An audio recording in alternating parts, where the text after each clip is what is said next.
하나님께서 우리 인간을 자기의 형상과 모양을 따라서 지으시고 정말 우리에게 큰 복을 주셨는데, 우리 인간이 하나님 앞에 범죄하게 됨으로 말미암아 그 모든 축복을 잃어버리게 되고 인간의 삶의 불행과 고통과 또 죽음과 저주와 질병이 찾아오게 되었다 하는 그런 말씀을 드렸습니다. 인간이 범죄하고 타락하게 된 원인은 하나님의 말씀보다도 마귀의 말을 들었기 때문이다. 그리고 욕심이 잉태한 즉 죄를 낳고 죄가 장성한 즉 사망을 낳는다고, 인간이 이 선악과를 따먹으면 마귀가 너희가 하나님과 같이 된다고 했을 때 하나님과 같이 되려고 하는 그 욕심, 이것 때문에 범죄하게 됐대요. 지금도 여러분 어때요? 명예욕, 또 물질, 이 재물에 대한 욕심, 뭐 여러 가지 이런 것 때문에 사람들이 그 근본을 따지고 보면 죄를 짓는 그런 그 큰 원인 가운데 본질적인 것이 뭐냐면 그 안에 근원적인 것은 욕심이라는 것 때문에 죄를 많이 짓게 되죠.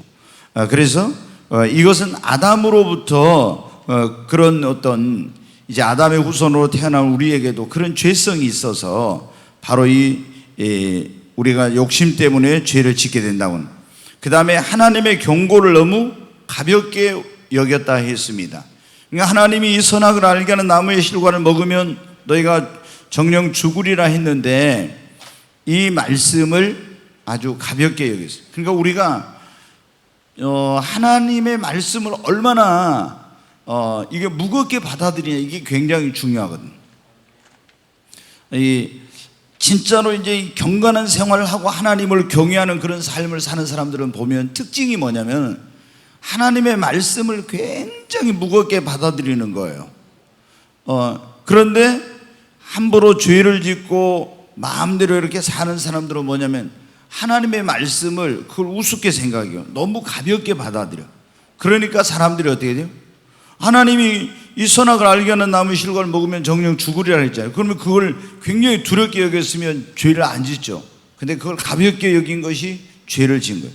지금도 그래서 이제 마찬가지입니다. 우리가 하나님의 말씀을 굉장히 무겁게, 지난주에 제가 그런 말씀 드렸잖아요. 이 무겁게 받아들인 사람이 어떻게 돼? 알고, 그 영혼이 알곡이 되는 거예요. 말씀을 가볍게 받아들이는 사람은 영혼이 쭉정이에요, 보통 보면. 그리고 이제 이 범죄하고 타락한 원인은 육신의 정욕, 안목의 정욕, 이생의 자랑에 끌려서, 그리고 마귀의 전략이 어떤 것인지 무지해 가지고 거기에 속아서 인간이 죄를 짓게 되었다 하는 그런 말씀을 드렸어요. 그래서 이제 그 죄의 결과로 말미암아 영과 육이 죽게 되고 에덴 동산에서 추방되고 하나님 주신 모든 축복을 잃어버리고 하나님과 분리, 그리고 하나님의 심판을 받고 저주가 임하게 되고 불행과 고통이 시작되고 그 죄가 온 인류에게까지 영향을 미치겠다. 이러므로 한 사람으로 말미암아 모든 사람이 죄를 범하였음에 그 죄가 모두에게 그 사망을 가져오겠다 하는 그런 말씀을 드렸죠. 그런데 이런 범죄한 인간을 향한 하나님께서 긍휼을 베풀어 주셔서 죄를 지으면은 하나님의 낯으로부터 도망가고 싶어 하는데 하나님이 찾아오셔서 아담을 부르시고 또 그에게 긍휼을 베풀어서 어떻게 했습니까? 이 무화과 나무 잎으로 치마를 했는데 그걸 불완전한 것을 벗겨내고 짐승을 잡아서 가죽옷을 입혀가지고 부끄러움을 가려주셨다. 그리고 하나님이 놀라운 메시아에 대한 약속을 주셨다고 했습니다. 구원자, 이 메시아란 말은 구원자라는 말, 하나님이 여자의 후손을 구원자로 보내서 우리 죄 가운데 빠진 인류를 구원해 주리라고 하는 그런 약속을 주셨다고. 자, 그것이 이제 창세기 3장 15절이 하나님께서 인간에게 주신 이 메시아의 구원자에 대한 첫 번째 그 약속이었어요. 근데 하나님이 지금부터 예수님이 이제 오시기 전이죠. 700년 전에 또 이사야 선지자를 통해서 이런 말씀을 반복하셨어요. 그게 이사야서 7장 14절에 나오는 건데 같이 한번 보겠습니다. 같이 읽습니다. 그러므로 주께서 친히 징조를 너에게 주실 것이라. 보라, 처녀가 잉태하여 아들을 낳을 것이요 그의 이름을 임마누엘이라 하리라. 여기 보면 이제 하나님이 이사야 선지자를 통해서 마지막 때 처녀가 잉태하여, 그러니까 여자의 후손, 남자가 없이 처녀가 잉태하여 아들을 낳을 것인데 그 이름을 임마누엘이라 하고, 임마누엘이 뭡니까? 자, 거기 마태복음 1장 21절로 23절 말씀을 보겠습니다. 같이 읽습니다. 아들을 낳으리니 이름을 예수라 하라. 이는 그가 자기 백성을 그들의 죄에서 구원할 자이심이라 하니라. 이 모든 일이 된 것은 주께서 선지자로 하신 말씀을 이루려 하심이니 이르시되 보라 처녀가 잉태하여 아들을 낳을 것이요 그의 이름은 임마누엘이라 하리라 하셨으니 이를 번역한즉 하나님이 우리와 함께 계시다 함이라. 아멘. 네, 이제 이게 창세기 3장 15절에 하나님이 메시아에 대한 약속을 주셨는데 그것이 어떻게 이제 성취가 됐는지 그걸 이제 보여주죠. 하나님이 이사야 선지자를 통해서 다시 한번 이제 말씀해 주시고, 그리고 드디어 하나님께서 에덴 동산에서 말씀하신 그것이 4,000년 지나서 지금부터 2,000년 전에 예수 그리스도가 이제 마리아에게 잉태되어서 성령으로 잉태됐잖아요. 잉태돼 가지고 예수님이 태어났어요. 그래서 마리아가 요셉과 정혼을 하고 있었는데 그때 천사장 가브리엘이 와서 네가 이제 아이를 낳을 것이다, 이렇게 아들을 낳을 것이라고 하니까, 임신할 거라니까 깜짝 놀래가지고 나는 사내를 알지 못하는데 어떻게 이런 일이 있을 수 있습니까? 이런 말을 이제 하죠. 왜냐하면 그 당시 유대인들은 어떻게 해야 돼? 만약에 정혼한 여자는 이 법적으로 뭐냐면은 지금 같이 한 집에 결혼식하고 살진 않지만은 법적으로는 부부로 이제 이미 된 거예요. 혼인신고가 된 거예요. 근데 만약에 이런 사람이 지금 결혼식 안 올렸는데 가서 보니까 임신해가지고 있다. 그러면 어때요? 그 당시는 가늠한 여자는 돌로 맞아서 죽어야 돼요. 그러니까 얼마나 이게 두려운 일입니까? 나는 사내를 알지 못하는데 어떻게 이런 일이 있을 수 있냐고. 하나님의 능력이 너를 덮을 것이고 하나님이 그 성령의 능력으로 하나님의 아들을 잉태하게 돼. 그래서 태어나면 그 아들을 이름을 예수라 하라. 이는 그가 자기 백성을 그들의 죄에서 구원할 자이심이라. 그리고 이사야 선지자를 통해서 하신 말씀이 그대로 이루려 하십니다 하면서 뭐라고? 보라 처녀가 잉태하여 아들을 낳을 것이요 그 이름을 임마누엘이라 했으니 이를 번역한즉 하나님이 우리와 함께 계시다 함이라. 여러분 어떻게? 창세기 3장 15절에 여자의 후손으로 메시아가 오리라는 그 말씀이 예수 그리스도의 바로 탄생을 통해서 여러분 이루어진 것입니다. 그냥 예수님은 어느 날 갑자기 뭐 어디 떨어진 그런 게 아니야. 하나님께서 이미 인류를 구원하기 위해서 구원자를 약속해 주시고 그 약속대로 오신 구원자가 바로 여러분 예수님이십니다. 그러니까 지난번에도 말씀을 드렸지만 반드시 어떻게 돼요? 이 인간이 구원자가 되려면 자기가 죄가 없어야 된다고 했잖아요.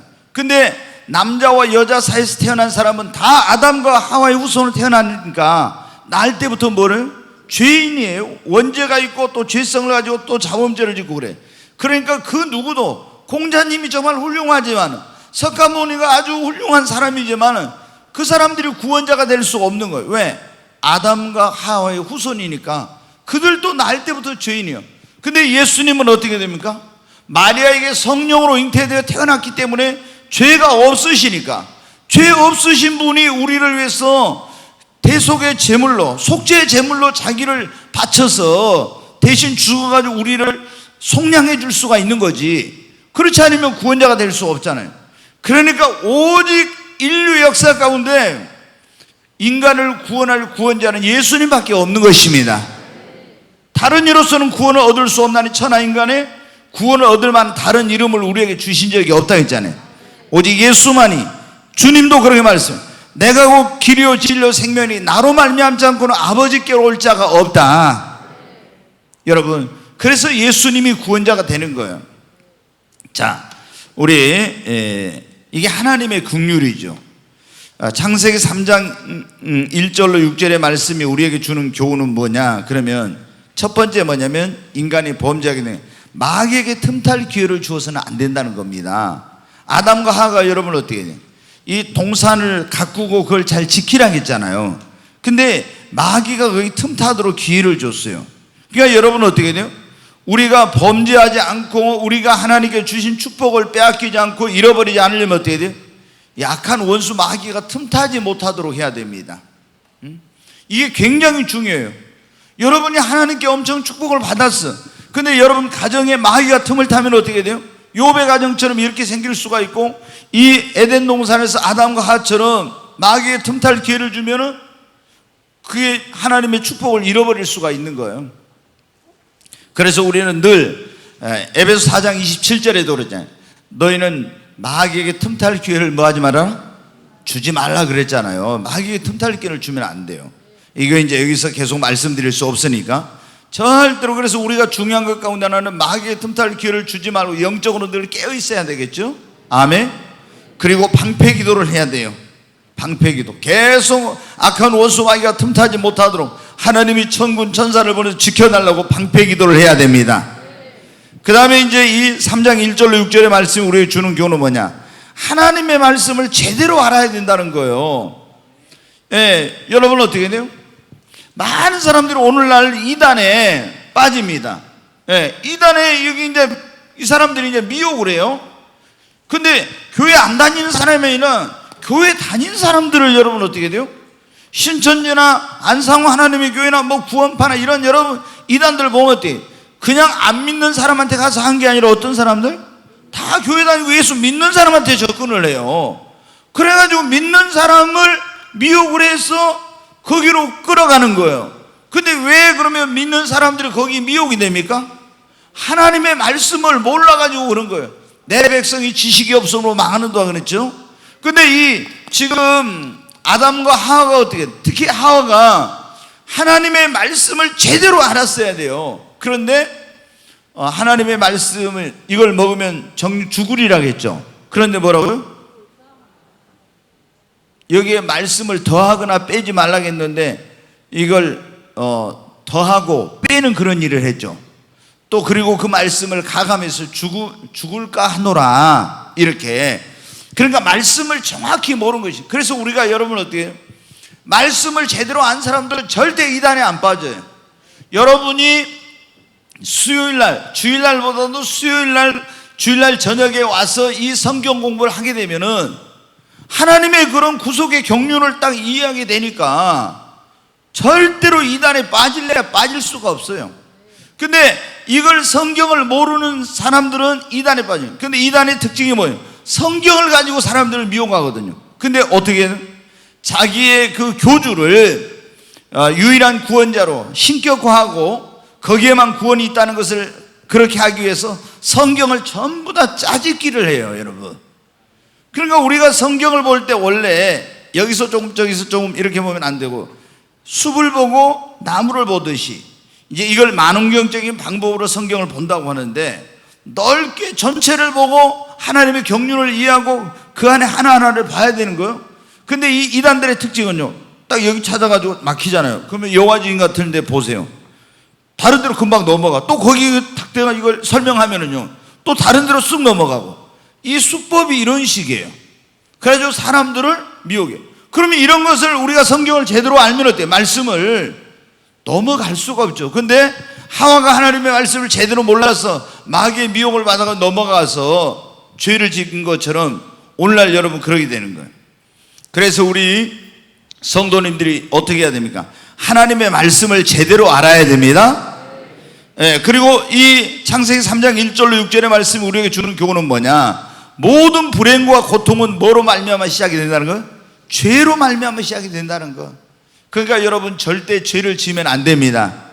죄는 처음에는 달콤해요. 선악을 알게 하는 나무 실과를 뭐 달콤했을 거야 아마 그게. 그런데 이 달콤한 죄악이 우리에게 쓰디쓴 고통과 불행과 엄청난 그런 이런 어려움을 안겨준다고 하는 걸 기억해야 돼요. 근데 사람들이 순간의 그런 쾌락, 순간의 죄악의 즐거움, 이것에 여러분 어떻게 돼? 거기에 현혹돼 가지고 죄를 짓고 나중에 두고두고 여러분 후회하는 거예요. 그러니까 절대로 그런 우리가 이 죄가 얼마나 두려운 것인가 이걸 알아야 되는 거예요. 그리고 욕심을 부면 반드시 뭘 하게 된다? 죄를 짓게 된다. 이게 이제 조금 전에 말씀드렸죠. 그리고 한 사람의 범죄는 많은 사람에게 어떻게 돼요? 자기만 그냥 고통을 당하고 불행을 당하는 것이 아니라 많은 사람들에게 불행과 고통을 안겨다 준다는 것. 아담 한 사람이 죄를 지음으로 말면 어떻게 했으며 온 인류가 다 죄인이 됐고, 그리고 그 모든 사람이 다 사망에 이르게 되었다고 했잖아요. 근데 한 사람, 예수 그리스도, 마지막 아담이신 예수 그리스도의 한 의로운 행동으로 말미암아 온 인류에게 구원의 길이 열리고 생명의 길이 열리는 역사가 있었잖아요. 그러니까 이게 얼마나 한 사람이 어떻게 사느냐, 이게 중요한 거예요.